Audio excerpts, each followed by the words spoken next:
Our next stop for the day was Hierapolis, Castabala. Our journey there was via the country roads of Osmania province. Here is a stork's nest, built on top of a mosque spire. What a magnificent feat of engineering, all done without nails and silicon sealants.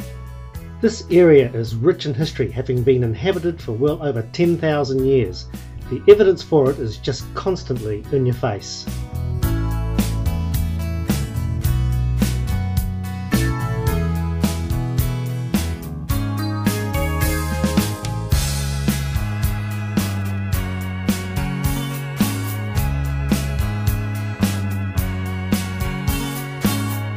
Hierapolis Castabala is the most important ancient city of Jukurova, with its columnated streets, amphitheatre, basilicas, church, baths and castle. The city stood for over 2,000 years, finally losing its importance in the year 1400, when it was overpowered by the Ramazano Guluari. Control of this area passed through the Persians, the Romans, the Byzantines and the Ottomans.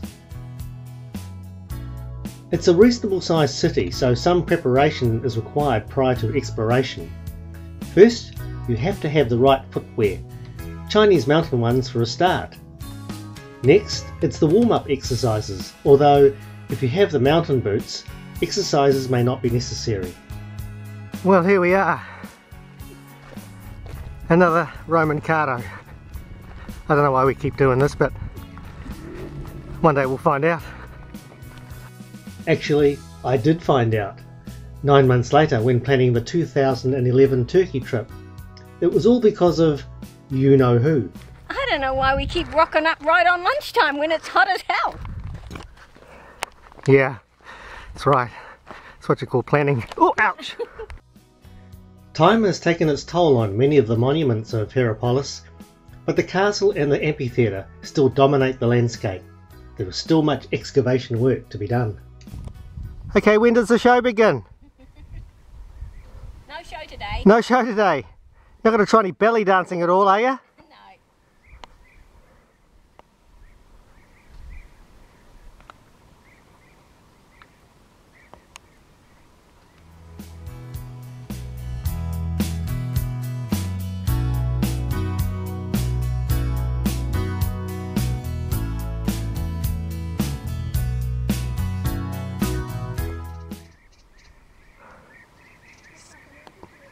Right, it's dead quiet here. No one here except us.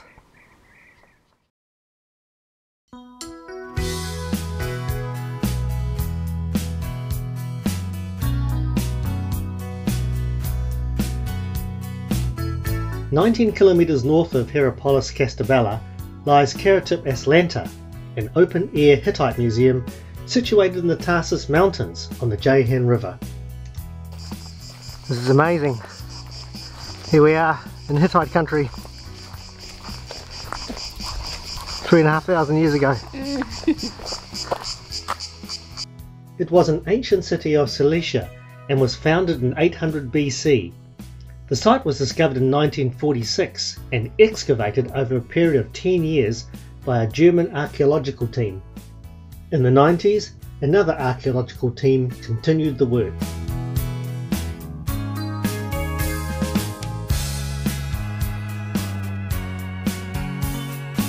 Hittite architecture is very distinctive. It usually involves carving a huge basalt rock with a lion's head on it. Later on in our trip we were to come across these monuments in other parts of Turkey and Syria, indicating the extent of this ancient empire. Here's a lion.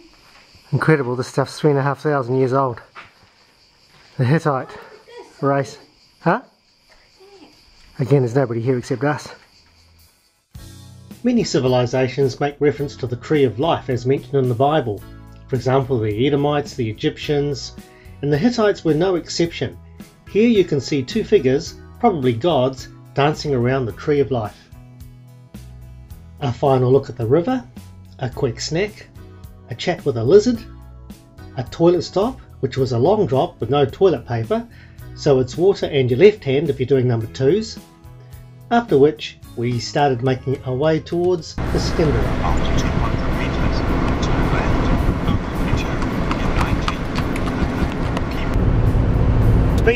here is 120 for cars. I'm doing 120 and I'm one of the slower cars here.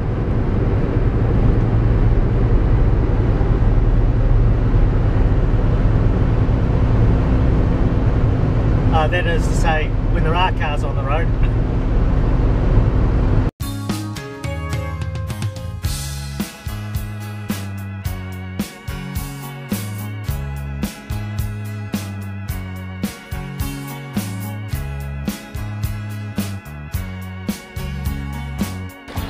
Okay, we're at Iskenderun, and this is the Mediterranean. It's pretty disappointing. How's the water?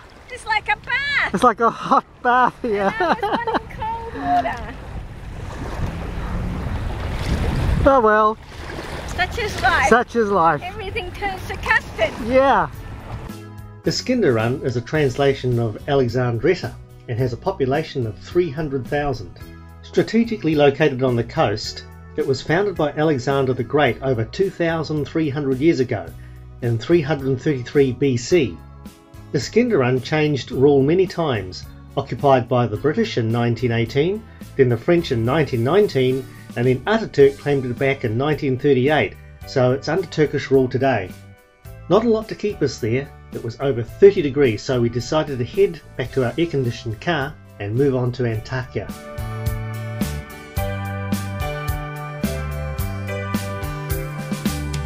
The road from Iskenderun to Antioch takes you over the 2,500 foot Nur mountain range, although the road's highest point is only 1,800 feet.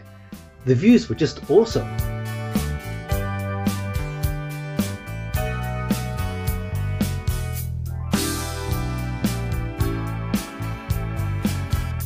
Antioch is the biblical city of Antioch and lies on the Orontes River on a fertile plain surrounded by grand mountains.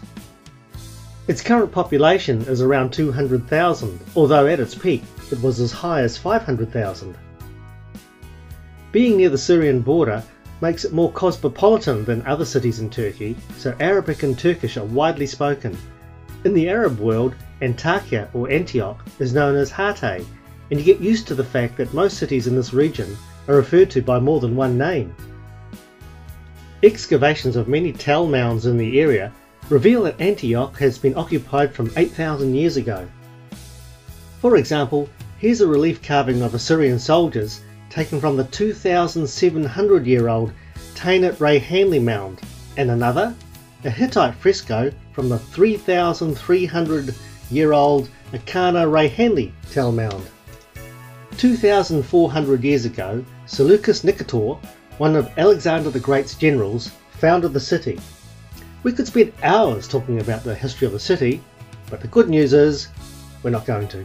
In ancient antiquity, Antioch was the chief centre of early Christianity, but most traces of this once great Roman city are no longer visible as it's buried deep under the river. Antioch is mentioned 19 times in the Bible. For example, Acts chapter 11 verse 25 says, "Then Barnabas went to Tarsus to look for Saul. When he found him, he took him to Antioch, and for a whole year the two met with the people of the church and taught a large group." It was at Antioch that the believers were first called Christians. It was also here that the Apostle Paul had an incident with the Apostle Peter. In Galatians chapter 2 verse 11 it says, "But when Peter came to Antioch, I opposed him in public because he was clearly wrong."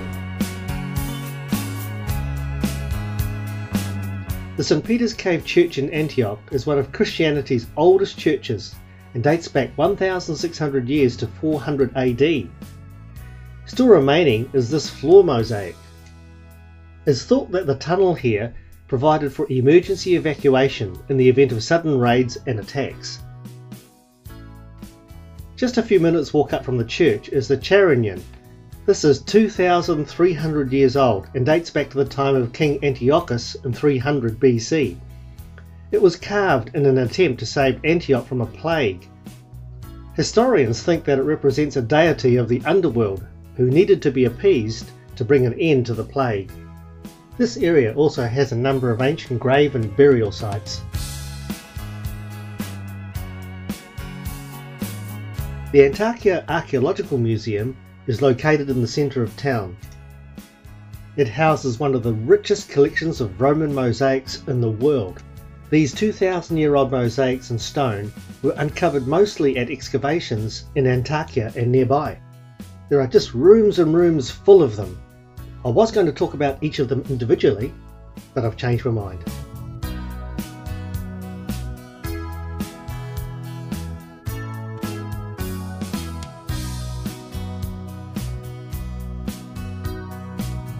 And then there is the Roman statue collection from 1,800 years ago, all found in the local area. Crouching Venus, Hades, the god of the underworld, Zeus, and so on. Somehow I feel that if I was around 2,000 years ago, I'd probably feel at home. After looking at stuff 3,300 years old, we moved to the part of the museum where items found date back 10,000 years and more. It was a mind-blowing experience to see layers and layers and layers of civilization excavated by British and American teams of archaeologists and made available for ordinary people like us. Also on display is this 1,700-year-old sarcophagus. In the courtyard of the museum, there's just tons of old stuff, all yet to be categorised.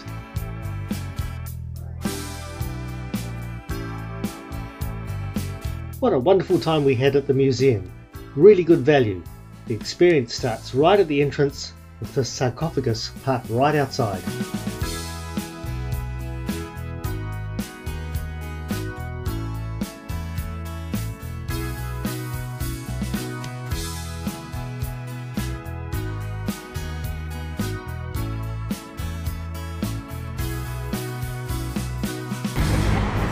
I didn't realise there was pillocks around here.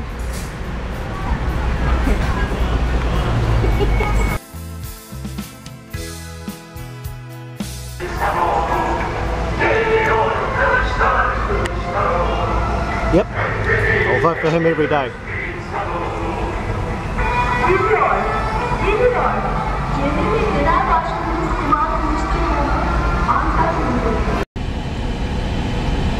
This is how they take off at the lights here. Yeah, watch this. It's like a drag race. Look, there he goes now. He's gone. Ready, set, and we're off. Well before it turns green. Wasting time otherwise.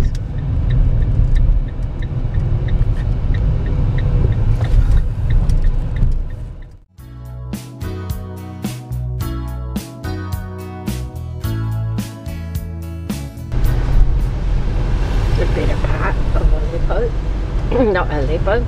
Is it Aleppo? No, we're in Antioch. Antioch. The names all start to sound the same after a while.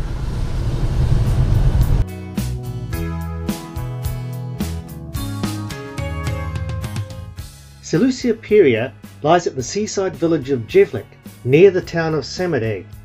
It was built by Seleucus I Nicator about 1,700 years ago, around 300 BC. In Roman times, it became a city of great importance, but the port kept silting up, like it did in Ephesus. Eventually, almost 1,000 years later, the fight to keep it open was finally given up. Then, in the devastating Antioch earthquake in 1526, and after the capture by the Sasanians in 1540, it never recovered, so Samadag, just further south, became the modern port for Antioch till this day.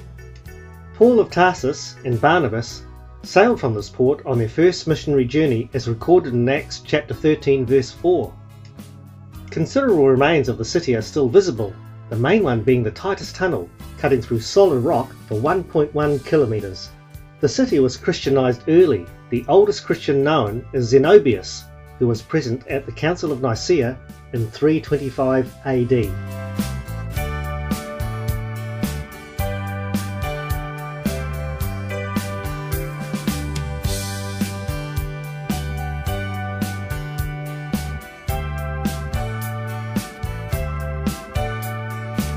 And action, or lack of it. I think the planning's getting better. We're here and it's only 9:15. And it doesn't feel like a 50 degrees today. No, it feels like maybe 28, 30 at the most. And nice cool breeze. Probably Right. because we're right by the sea. Oh yeah.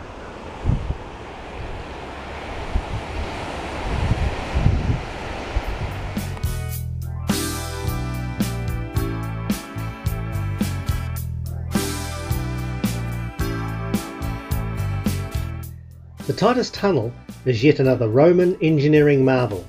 In about 70 AD, the Roman governors decided to stop the town flooding when it rained by digging a tunnel through solid rock to divert a river. It took over 20 years to build this using Roman legionnaires, sailors and prisoners. Getting into and out of the tunnel was the challenge of the day, not helped by genital detachment, a rare medical condition.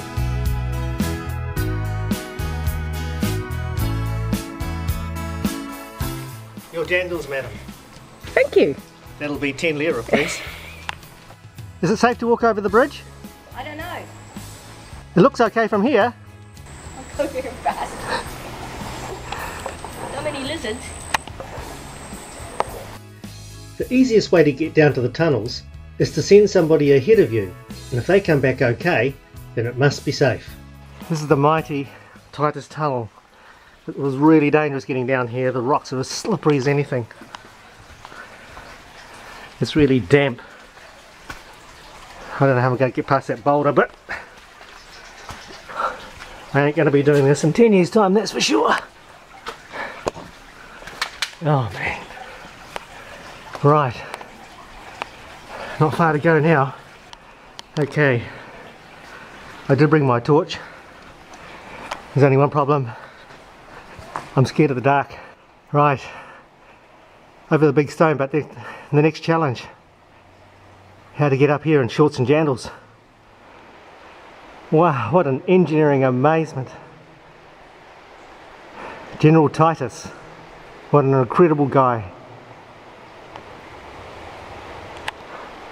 Well, that looks like a black hole to me. Could be anything in there. Loch Ness Monster or something. It's really eerie in here. There's objects jumping out of the water, and there's insects or something scurrying around me. I don't know what they are, but I don't want to think about that right now. Something just jumped in front of me off the wall into this water. Don't know what it was. I can see light at the end of the tunnel. I know I've said that phrase before, but and I've been wrong. But I'm not going to walk through there anyway. Some kind of irrigation system that's obviously still in use today to irrigate the land around here.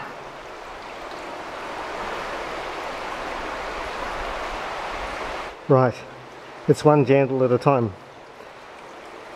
Going back up if I'm going to make it. How's it going? Yep. Okay so far. Okay so far? But, you know, there's always room for error. Yeah, well, And you can be too smart. don't look at me as a soft landing. You're not a soft touch. No. This part is going to be tricky. Is it? Hang on, I'll move over there, hang on. You made it? Yep. Is it looking good so far? Yep.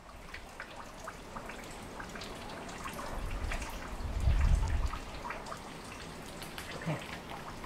You safe? Yep. Good.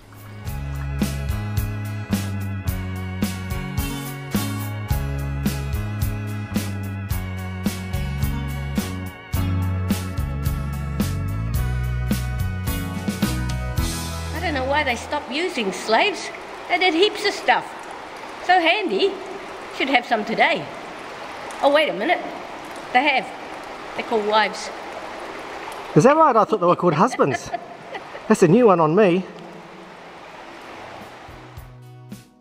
From the tunnel, it's about a 200-metre walk to the Besikli tomb monument. These are tombs cut into limestone rock, and there are more than 97 vaults. Creepy. Inscriptions say that they were in use over the period 1500 to 2000 years ago. Historians tell us that they would have belonged to a wealthy and influential family. You see all the fan-shaped carvings in the roof there. Actually, there's a bit of Oh, shot behind you. Where? Jumpy air conditioning getting up my Yeah, nose. oh yeah, I see it. There's Stephen's back, all covered in sweat from all the work he's been doing.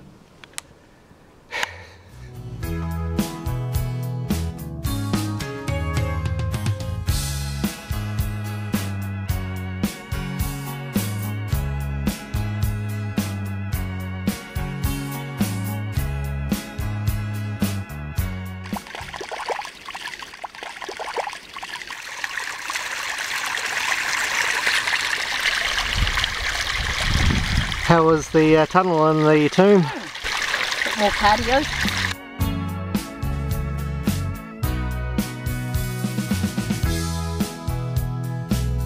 What a wonderful time we had here. We'll never forget all the 2,300-year-old places we saw. The woman who rushed out of her house to invite us for lunch as we pulled into Seleucia. She couldn't speak any English, but her face just beamed with hospitality. And finally the shop attendant who was so pleased to see us that when we got back to the car park, we found our car washed. How's the Mediterranean today? It's a bit wet here today. Yeah. It's not quite so warm, but it's still warm. And you didn't wet your pants, did you? Only a little bit. Never mind, it's so hot, it'll dry out in no time.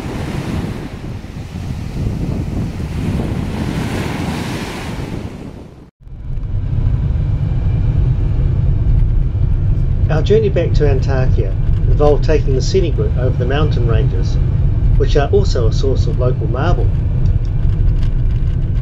Quite a long way up.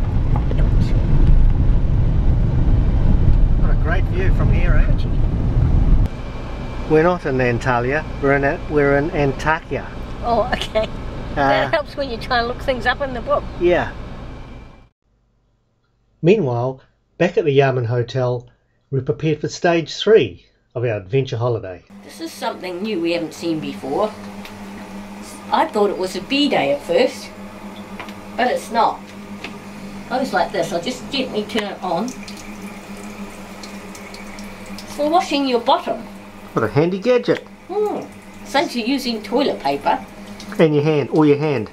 Or your hand. I don't know if you're supposed to use your hand in conjunction with the water. No, I haven't tried it at this point. No. They're in every toilet though, everywhere you go, even the public toilets, so. What a great invention. Yeah. Every home should have one. I think so. The next morning, on day 13 of our adventure, we prepared to say goodbye to Antioch and had our last breakfast in Turkey for the next 23 days. Another day in the life of the intrepid travellers. I wonder what's going to happen today. Stuff, I suppose. We handed in our rental car, then took a taxi to Antakya's main otogar, a multi-company bus depot.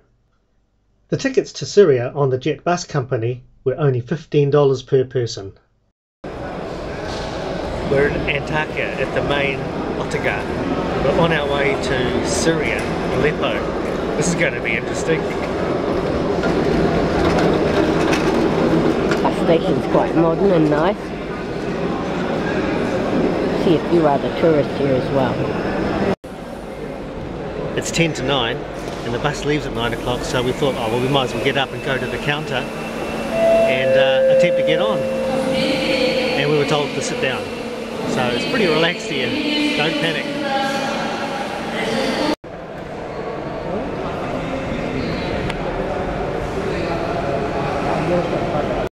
Well, all the bumbling around, we seem to get it right. I know. All the time. It's strange. What happened here? Couldn't find the seat numbers. So we just sat anywhere. And looked and finally found the seat number and we're sitting in the right ones. Yeah. Unbelievable. This is a Mercedes-Benz bus. Quite Really nice. flash. And so we were off to Syria, having no idea what to expect in the axis of evil, and pointing the finger at each other, wondering whose idea it was to go there in the first place.